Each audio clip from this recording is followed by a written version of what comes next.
Hello दोस्तों, कैसे हो तुम सभी मेरे दोस्त।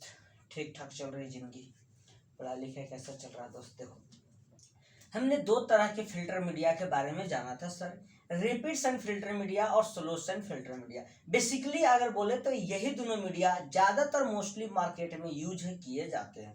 लेकिन सर एक और मीडिया के बारे में समझना है सर, एक और फिल्टर के बारे में जानना है जो कि आपको दिख रहा होगा, प्रेशर फिल्टर। मेरा भाई, अगर हम बात करें सोल्यूशन फिल्टर मीडिया का, तो सोल्यूशन फिल्टर मीडिया का इफिशियंसी ज़्यादा होता है सर, लेकिन उसमें लागत ज़्यादा आता है। लेकिन रैपिड सन फिल्टर मीडिया में इफिशियंसी कम आता है सर, लेकिन वह कॉस्टली कम होता है। यानी इसीलिए उसको मोस्टली यूज किया जाता है। ऐसा नहीं है इसी के बेसिक पे ज़्यादा यूज नहीं किया जाता सर, अलग अलग टर्म्स और कंडीशन हम समझने की कोशिश किए थे। लेकिन आज जानेंगे हम प्रेशर फिल्टर, और इसके बाद अगले चैप्टर की ओर हम मूव करेंगे जो कि होगा मेरे भाई डिस्निफिकेशन। ठीक, चलो प्रेशर फिल्टर की अगर हम बात करें सर, तो एक यह जो प्रेशर फिल्टर है मेरे भाई, यह प्रेशर फिल्टर सिमिलरली अगर हम बात करें सर, तो सिमिलरली आरएसएफ के जैसा ही होता है। रैपिड सन फिल्टर मीडिया जो हम पढ़े थे मेरे भाई, उसी की तरह यह भी प्रेशर फिल्टर होता है, लेकिन इसमें कुछ एक्स्ट्रा एडवांटेज की वजह से इसको अलग टॉपिक दे दिया गया है। यानी बात करें सर, जब प्रेशर फिल्टर जब रैपिड सन फिल्टर मीडिया के जैसा ही है, तो क्या इसमें अलग है मेरे भाई। जो यह प्रेशर फिल्टर होता है, टोटल जो प्रेशर होता है मेरे भाई, वाटर के द्वारा जो भी टोटल प्रेशर होता है वह एक ही पॉइंट पे एक्ट होता है मेरे भाई, एट ए वन पॉइंट। एक ही पॉइंट पे एक्ट होने की वजह से फिल्ट्रेशन रेट जो होता है मेरे भाई, फिल्ट्रेशन रेट की अगर बात करें सर, फिल्ट्रेशन रेट इंक्रीज कर जाता है। यानी जो भी प्रेशर फिल्टर वाटर के द्वारा जो भी प्रेशर लगाया जाता है, एक पॉइंट पर लगाया जाता है, जिसके बदौलत मेरे भाई एक पॉइंट पर लगाने के कारण यह जो फिल्ट्रेशन रेट है वह इंक्रीज हो जाता है। अगर हम बात करें सर प्रेशर फिल्टर में प्रेशर हेड की मेरे भाई, अगर हम बात करें सर प्रेशर हेड की, तो प्रेशर हेड जो होता है 30 मीटर से लेके 70 मीटर तक प्रेशर हेड होता है। अगर इसको हम कन्वर्ट करना चाहें मेरे भाई, तो 300 mm बात अगर हम करें सर, तो 300 किलो न्यूटन पर mm² हो जाता। अगर हम कन्वर्ट करना चाहें सर, या 700 किलो न्यूटन पर mm² हो जाता है प्रेशर हेड।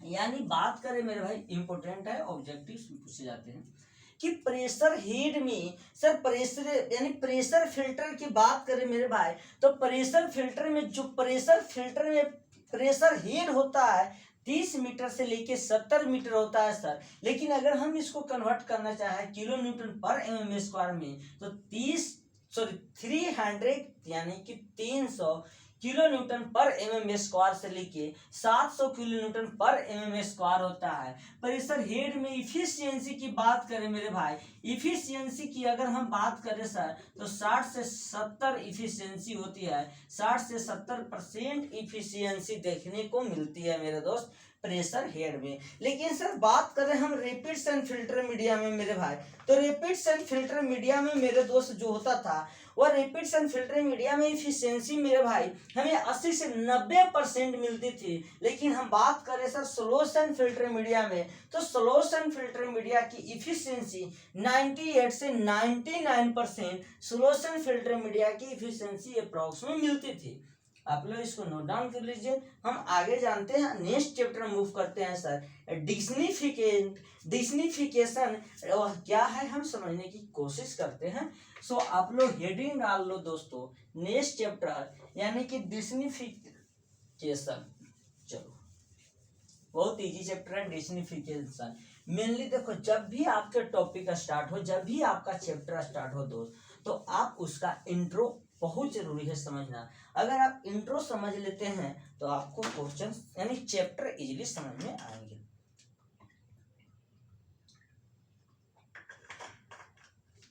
चलो नेक्स्ट चैप्टर आप लोग हेडिंग डाल लो मेरे भाई,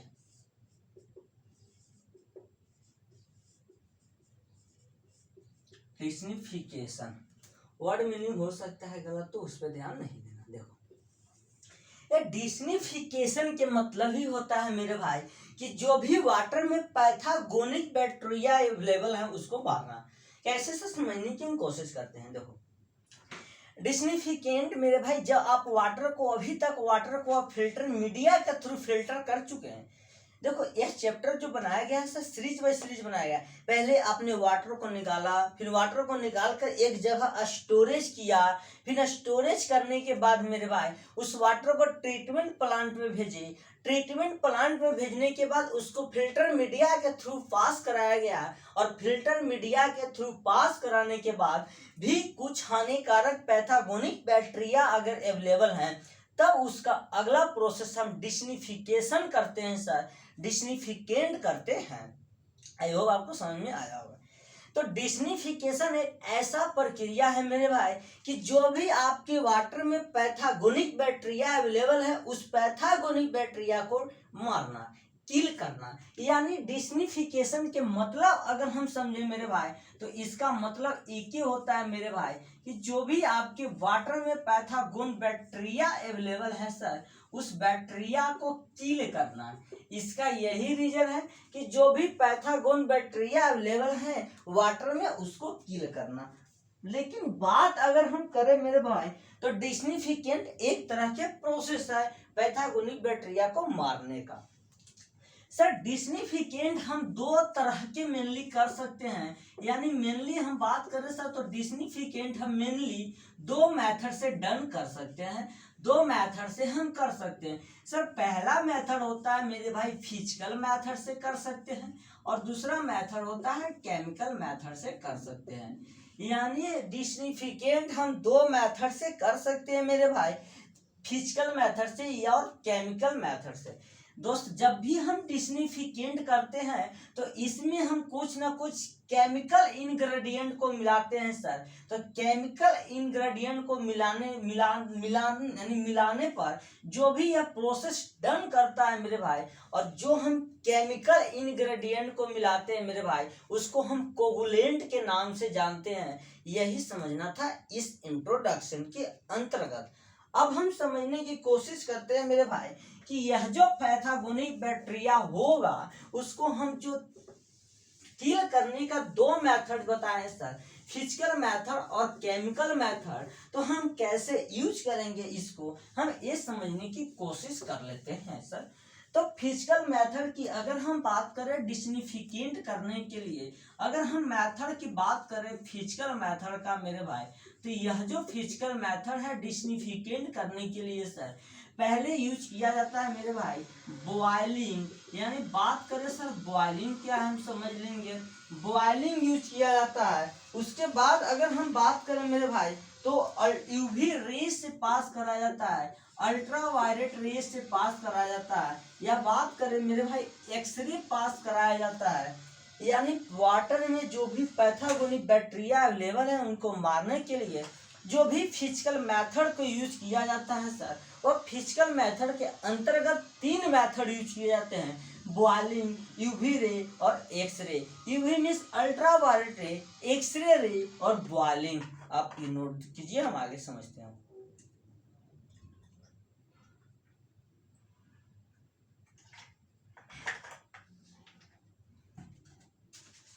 अगर हम एक एक करके समझने की कोशिश करें सर तो सबसे पहले आता है बॉइलिंग।